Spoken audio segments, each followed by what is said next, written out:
Donc on va parler des mesures phares du projet de réforme de la justice des mineurs. Est-ce que, à vos yeux, la généralisation de la césure du procès pénal est une bonne chose? Cette césure est une bonne chose. C'est une disposition procédurale qui était attendue par les professionnels, que ce soit les magistrats de la jeunesse ou les professionnels de la PJJ, comme étant une disposition qui a une vertu pédagogique à l'encontre de l'adolescent qui a commis une infraction pénale. Pédagogique parce que elle donne en fait deux rendez-vous aux jeunes. Un premier au cours duquel le juge va statuer sur la culpabilité de l'auteur des faits. Et s'agissant des mineurs, c'est une phase assez simple parce que dans leur immense majorité, les faits commis par les mineurs sont des faits simples. Ça ne veut pas dire qu'ils ne sont pas graves, mais ce sont des faits pour lesquels rapidement l'enquête de police va établir la vérité. Donc au cours de cette première audience, le juge des enfants va dire solennellement à l'enfant qui comparaît devant la juridiction s'il est coupable ou pas des faits qui lui sont reprochés par le procureur de la République. Et puis il y aura plus tard, 6 mois après, voire 12 mois après, une audience cette fois-ci au cours de laquelle le juge des enfants va prononcer une décision. Est-ce qu'il faut entrer en voie de condamnation, prononcer une mesure éducative, une peine, et surtout avec quel contenu, et pour faire quoi avec ce jeune? Et dans l'espace-temps qui va s'écouler entre ces deux rendez-vous judiciaires, là le professionnel va pouvoir engager une véritable dynamique éducative avec l'adolescent. De quoi ce jeune va-t-il faire de sa vie, quel est son projet, est-ce qu'il a envie de faire des études, quel regard il porte aussi sur cette période de son existence, sur les actes qu'il a commis. C'est vraiment un espace-temps qui est un véritable matériau de travail pour l'équipe éducative. Et certaines personnes disent que ce temps entre le prononcé de la culpabilité et le prononcé de la sanction peut être perçu comme un signal d'impunité. Moi, je ne crois pas, parce que le juge a toujours la possibilité de réduire ce temps.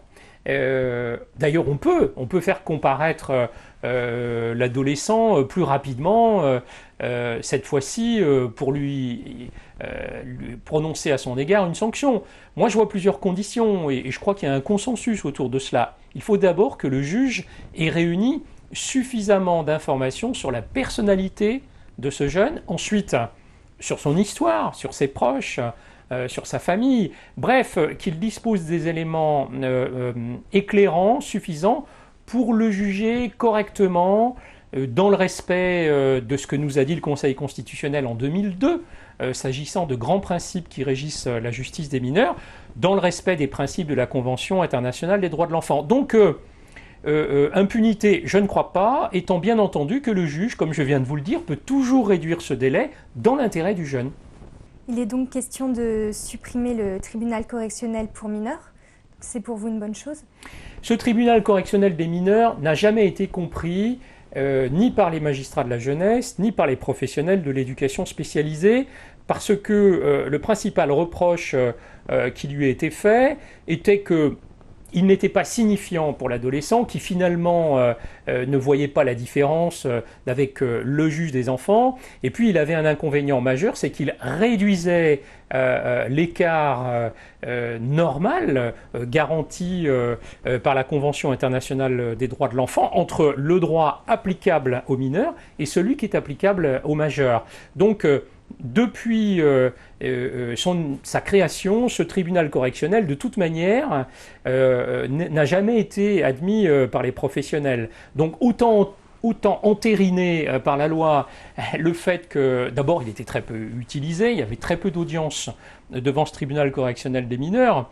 Moi, ce que je regrette, c'est qu'à la place de ce tribunal correctionnel des mineurs, il n'y ait pas de disposition judiciaire et éducative spécifique pour les grands adolescents multirécidivistes. On a aujourd'hui quelques adolescents, les plus vieux, qui sont gravement en situation d'échec répété, à l'égard desquels les autres modes de prise en charge antérieurs n'ont pas produit d'effets structurants sur leur maturation affective, sur leur projet de vie, et pour lesquels on est relativement désarmé. Donc il aurait fallu que ce projet de loi intègre une disposition respectueuse de la spécificité du droit des mineurs, mais qui prenne en compte la situation particulière de quelques centaines d'adolescents particulièrement en grande difficulté.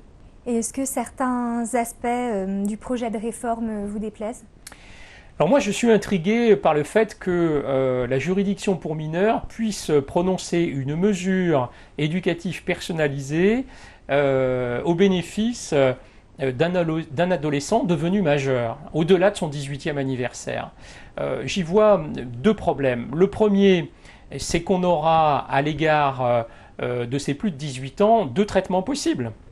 Des jeunes majeurs qui auront commis des infractions pénales après leur 18e anniversaire répondront de leurs faits devant le tribunal correctionnel et seront donc sanctionnés par des peines correctionnelles, alors que d'autres qui auront commis l'infraction pénale quelques jours, quelques semaines avant leur majorité, pourront bénéficier de cette mesure éducative personnalisée. On va donc avoir à l'encontre du même public, les 18-21 ans, des traitements différents.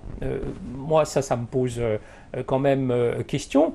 Et puis surtout, je pense que cette espèce d'étirement de la minorité, au-delà du droit, parce que la minorité cesse au 18e anniversaire, mais de fait, on aura des dispositions qui vont tirer l'adolescent jusqu'à 21 ans.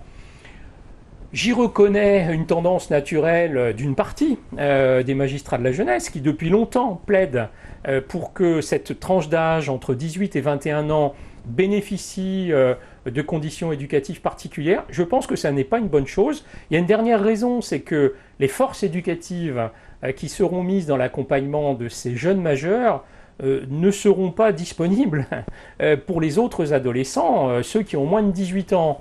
Donc je pense qu'il aurait fallu respecter impérativement ce palier du 18e anniversaire et faire que cette mesure éducative personnalisée ne soit pas applicable aux jeunes majeurs.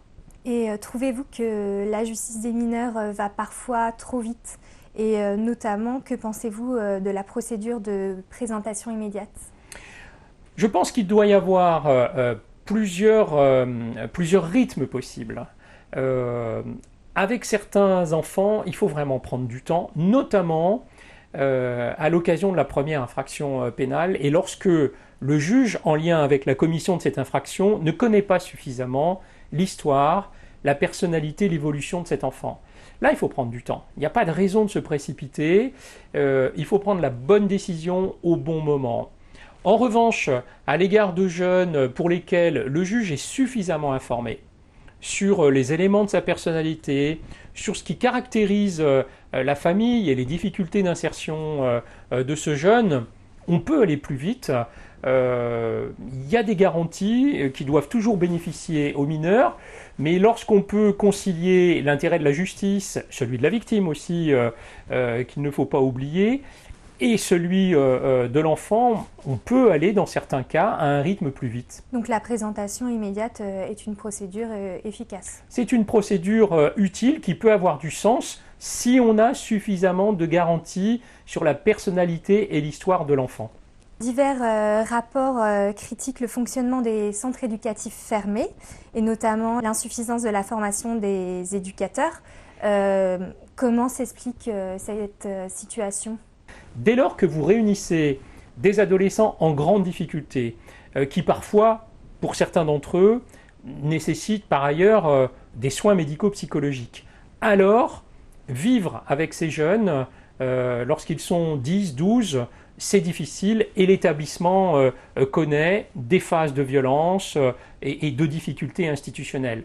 Là, on en parle pour les centres éducatifs fermés parce qu'il y a eu une démarche délibérée de la ministre de la Justice et d'un certain nombre de professionnels pour cibler ce type d'établissement.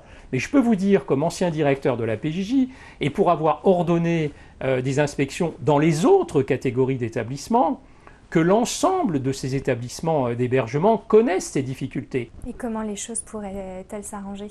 Alors, les choses, elles peuvent s'arranger avec plus de formation pour les professionnels, avec plus d'accompagnement, de regard tiers, de regard extérieur. Il faut éviter le confinement de ces établissements. Et puis moi, je crois surtout que chaque fois que c'est possible, Il faut qu'un adolescent auteur d'infraction pénale puisse grandir, puisse être éduqué chez lui, en milieu ouvert, parce que c'est là qu'il doit naturellement grandir. Et donc, on doit, à l'égard de ces jeunes, faire intervenir les professionnels principalement en soutien, en accompagnement familial.